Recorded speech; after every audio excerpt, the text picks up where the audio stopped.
Decoding the Dash. Hyphens and dashes in English. Hello learners. Today, we're diving into an area that can sometimes trip even the best writers up.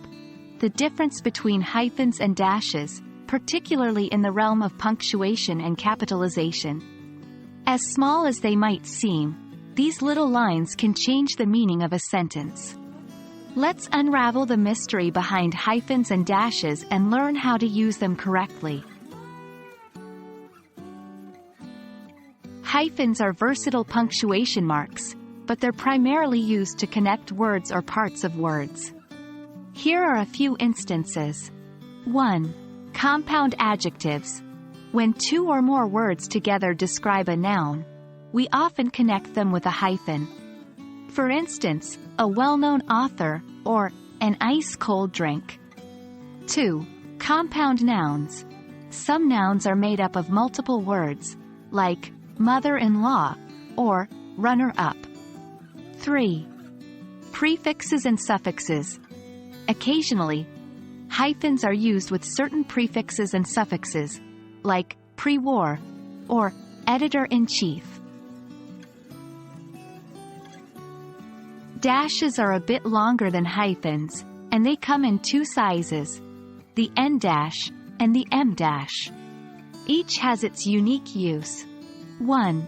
N dash. Named because it's about the width of a capital N, it's primarily used to indicate a range, such as pages 10 to 20, or June-August. 2. M dash.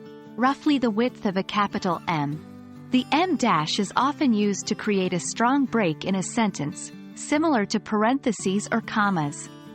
For example, she went to the store, despite her fear of crowds, to buy some bread. 1. Using a hyphen instead of a dash. A common mistake is using a hyphen where an M dash or N dash is appropriate. Example, she went to the store to buy some bread. This should use an M dash. 2. Spacing around dashes. M dashes can be used with or without spaces on either side, but it's essential to be consistent. In contrast, N dashes usually don't have spaces around them when indicating a range. 3. Capitalization after a dash.